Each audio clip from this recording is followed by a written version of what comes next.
Diego, o que você faz na vida? Eu sou professor de computação na Unicamp. De computação na Unicamp. Você é especialista em quê? Em criptografia e segurança computacional. Então, quando... Me corrija se eu estiver errado. Você é o cara que eu ligo quando esqueço a senha do banco, não? Às vezes. Às vezes? Na verdade, eu sou o cara que projeta mecanismos para que o sistema seja mais resistente, aquela senha seja armazenada de maneira segura, ou quando o usuário utiliza aquela senha, não existe uma possibilidade dela vazar, por exemplo. Você é um especialista em segurança da informação. Sim. Pelo que eu entendi, você defende que a urna eletrônica é tão confiável quanto os políticos que se elegem com ela? De certa forma. Para dar um pouco de contexto. No Brasil, a gente adota um sistema que é chamado na academia de primeira geração, porque ele depende do registro da contagem puramente eletrônica dos votos. A gente está depositando toda a confiança numa equipe de programadores que produz o sistema que faz parte da autoridade eleitoral, né? No caso o TSE. Todos os outros países que adotam um sistema de votação eletrônica, eles usam sistemas que produzem também um registro físico do voto, por exemplo, em papel.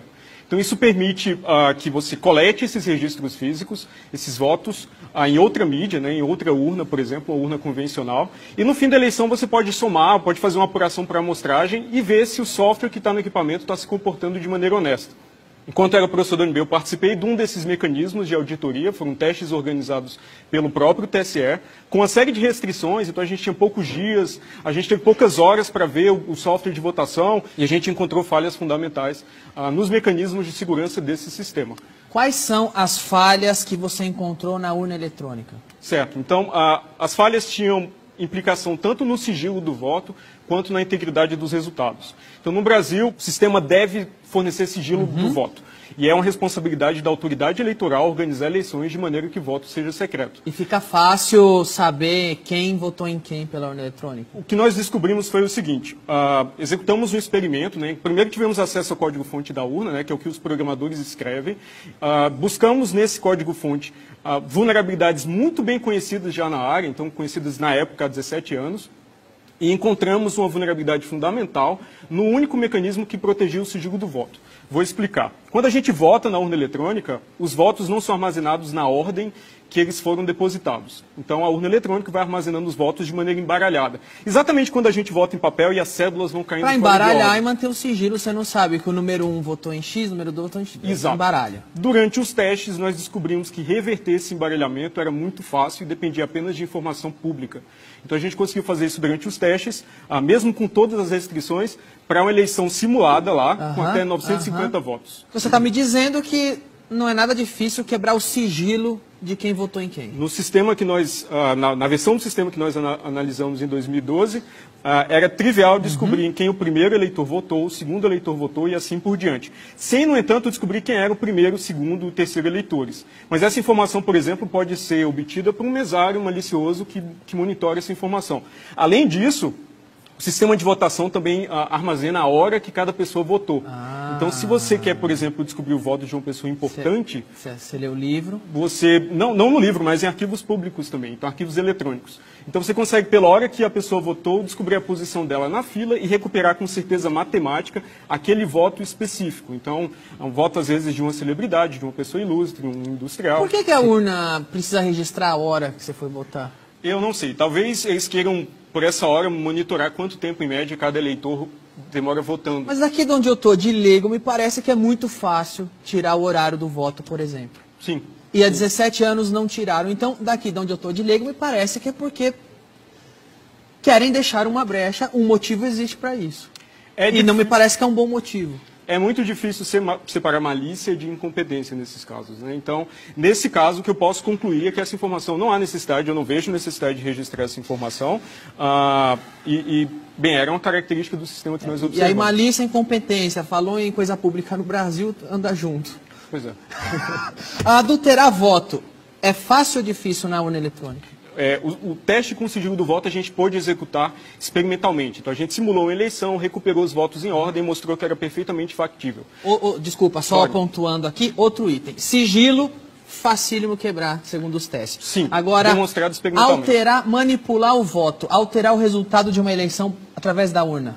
Exato. Então, nós encontramos as condições que permitem um agente, tanto interno quanto externo, manipular o software que é executado nas urnas eletrônicas. Não necessariamente com uma intervenção manual em cada sistema, mas em alguns pontos, às vezes, que distribuem o software para várias urnas.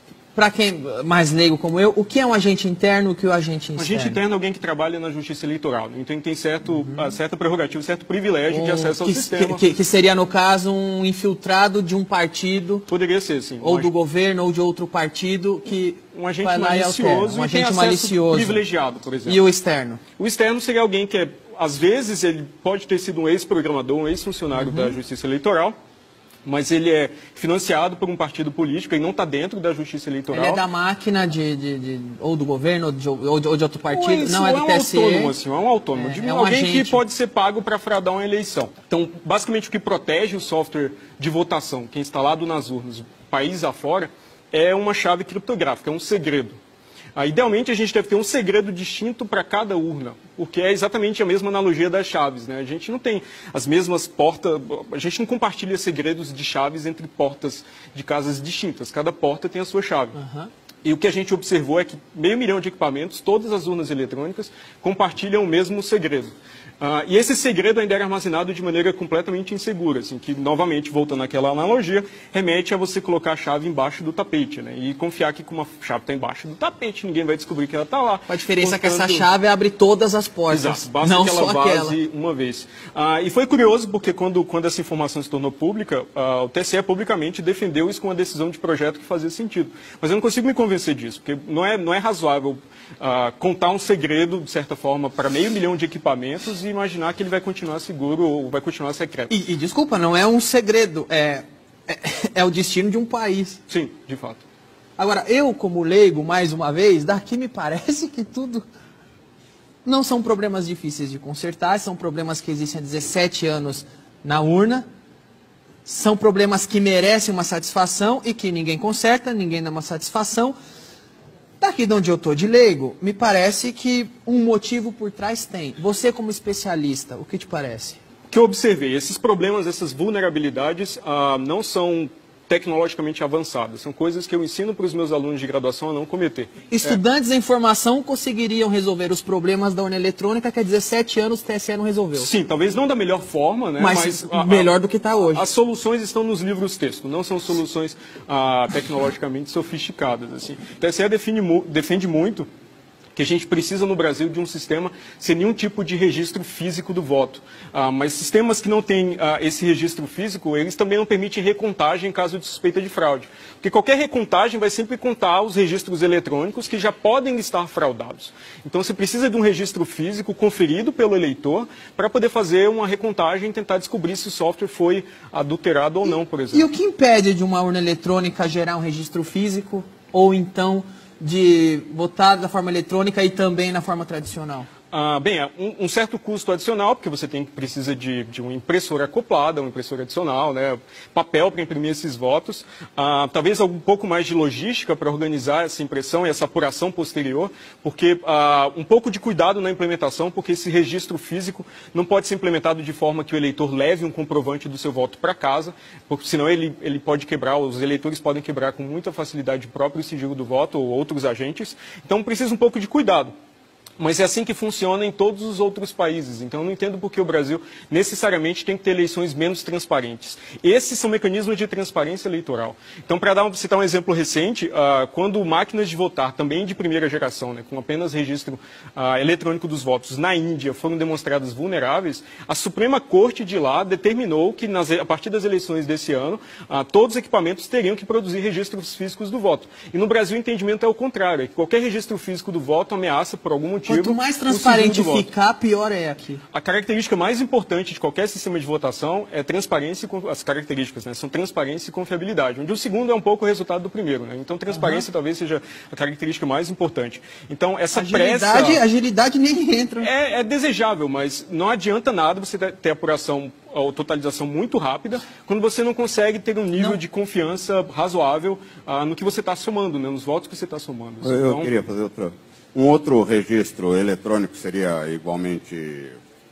deturpável, sei lá, se na hora que você votasse, registrasse na urna, mas também registrasse em algum outro lugar? Ótima pergunta. No Brasil, o TSE alega que esse arquivo dos votos embaralhados, que eles chamam de registro digital do voto, é um mecanismo de recontagem. Mas ele é produzido pelo mesmo software, pelo mesmo programa que soma os votos. Então, se o atacante toma, o adversário, o fraudador, né, toma controle do software que conta os votos, ele também produz um registro dos votos embaralhados que é compatível com aquela contagem. Então, você precisa de uma outra mídia, de fato, até para aumentar o custo de ataque, porque agora o atacante, o fraudador, tem que manipular de maneira compatível vários registros. E também você tem uma trilha verificada pelo eleitor, no caso, independente da trilha eletrônica, dos votos armazenados de maneira eletrônica. Rápida, igual, né?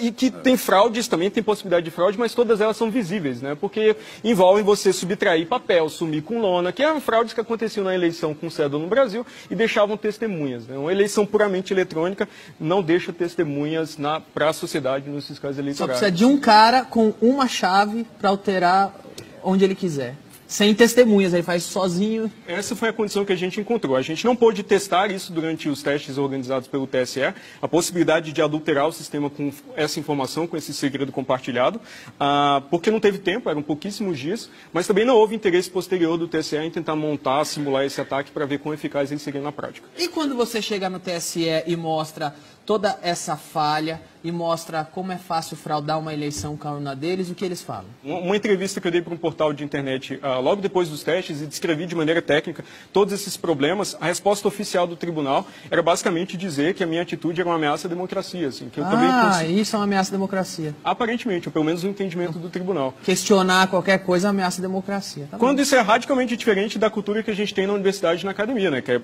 tratar dos problemas, descrevê-los em detalhes, avaliar de maneira técnica quão seguro é ou não o sistema, propor soluções, implementar essas soluções e evoluir a segurança do sistema ao longo do tempo. Democracias muito mais antigas, maduras, mais desenvolvidas, não querem a urna eletrônica lá e o brasileiro se orgulha que tem isso aqui. Por quê? Para citar alguns exemplos, na Alemanha tem um entendimento muito diferente e interessante, que eles chegaram a utilizar sistemas com essas mesmas características, mas um entendimento da Suprema Corte de lá é que um sistema de votação utilizado pela sociedade para eleger seus líderes não pode exigir conhecimento de especialista para uma auditoria. Porque assim, se você não precisa de conhecimento especializado para fazer auditoria, que toda pessoa de fato é um fiscal, é um auditor. Né? Então lá, o entendimento da Constituição, da Suprema Corte de lá, é que um sistema desse simplesmente é inconstitucional, não pode ser utilizado para eleições oficiais. Então, o que eu acho um entendimento muito interessante, porque eles tentam adotar algo que é diretamente observado ou auditado pela população. Então, aqui há sempre uma concentração desses poderes de auditoria. Então, atualmente, por exemplo, fiscais de partido político podem auditar o sistema de votação. Eles podem ir ao TSE e examinar o código-fonte, mas o TSE exige a assinatura de um termo de sigilo para isso. Então, eles podem ver o sistema, características técnicas do sistema, mas não podem falar para prestar contas para a sociedade do que é feito, da qualidade do sistema lá dentro. Então, há uma obsessão com o controle e a falta de transparência é endêmica em várias etapas do processo.